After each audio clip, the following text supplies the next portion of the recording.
Hello everyone and welcome to Nitsa's Kitchen. Today I am making veggie burgers. So if you like this recipe, then please like and share my video and subscribe to my channel.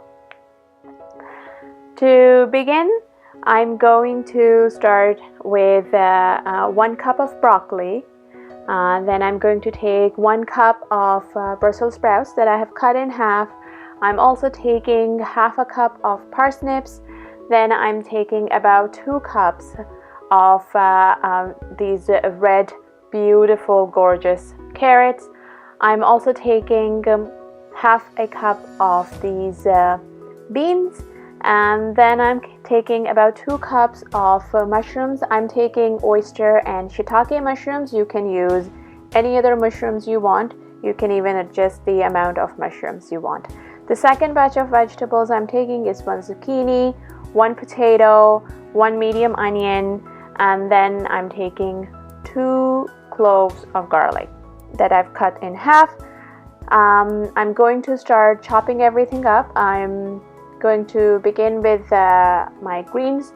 So I'm adding broccoli and Brussels sprouts. I'm going to chop it before adding the other ingredients because my chopper is not that big, so I had to do it in batches. So once broccoli and Brussels sprouts are done, I'm going to add the mushrooms. Now you can adjust the amount of mushrooms you want, but basically mushrooms bring out the meaty flavor in your burger. So if you want to add more, that's by all means absolutely fine.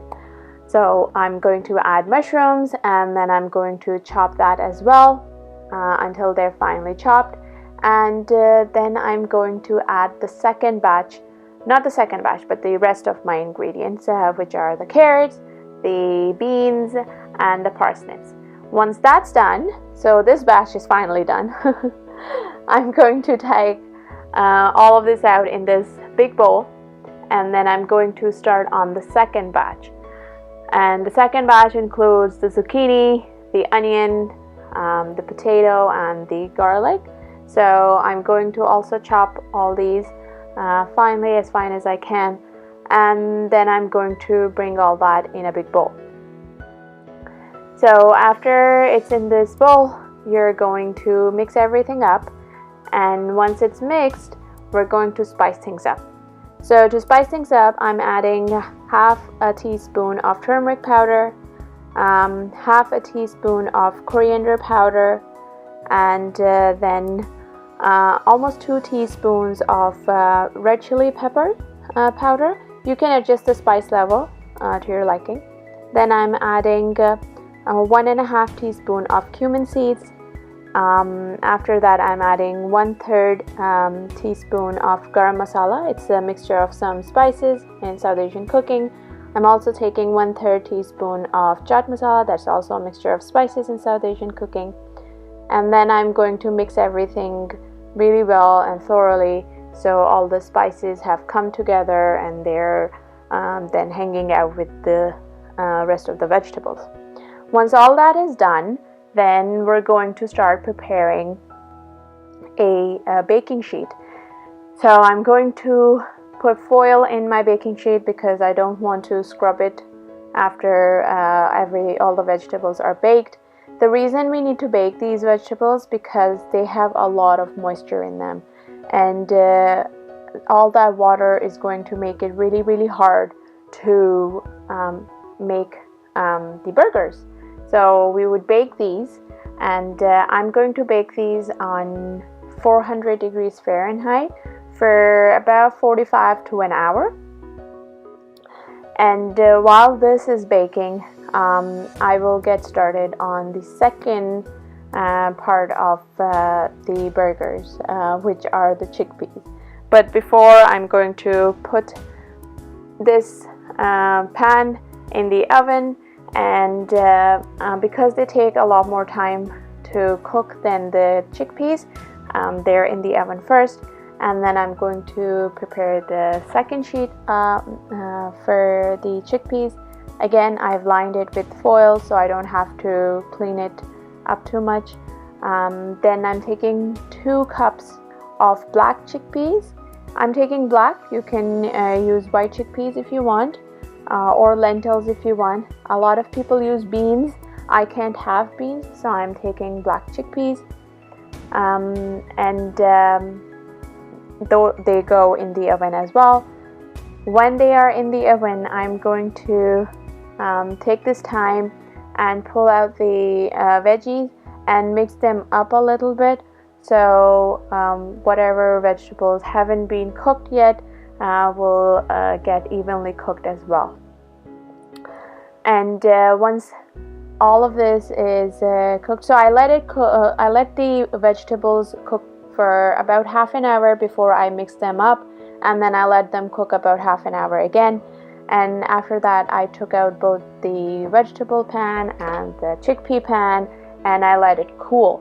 After that, I'm going to chop up the chickpeas, and then I'm going to spice those up as well because they are not spiced up. So I'm adding 1/3 teaspoon of turmeric powder, 1/3 teaspoon of coriander powder, about half a teaspoon of red chili peppers.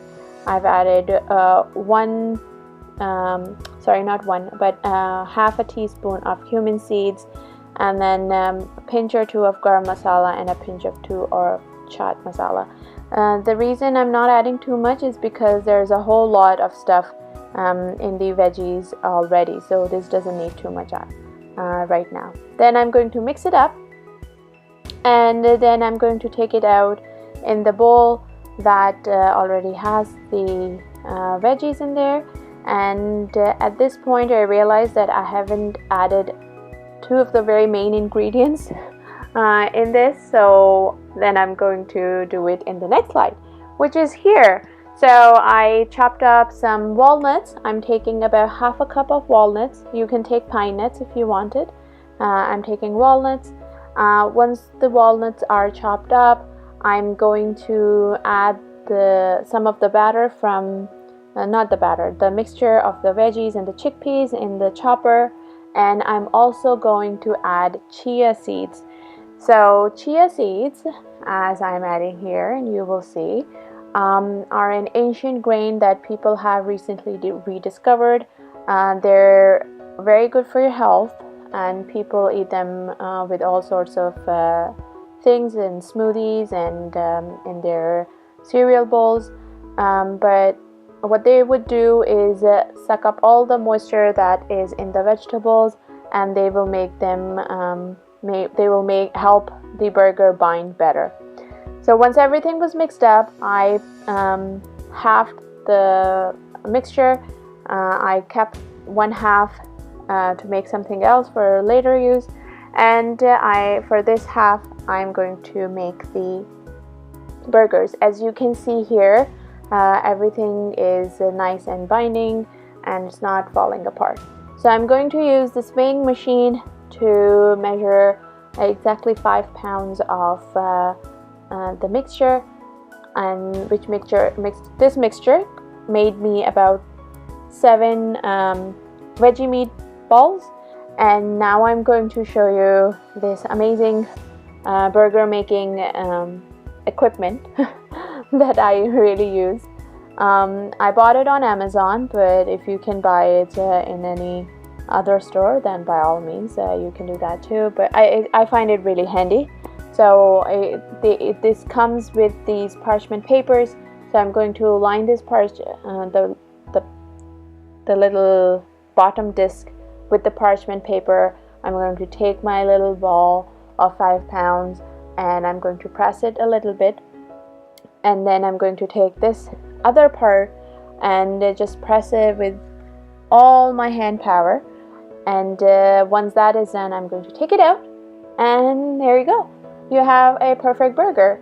You just tidy up the sides of the burger a little bit, and you have a burger made in a few seconds rather than standing there and trying to make a perfect burger every time. So this made me about 7 burgers, as I had 7 veggie meatballs. I froze the 6, and I used one of them to make me a yummy burger. So they do freeze really well, so you can freeze them for later use. And when I was frying this, I used a little bit too much of an oil, but you can adjust your oil level. I'm just going to flip it. They were really yummy.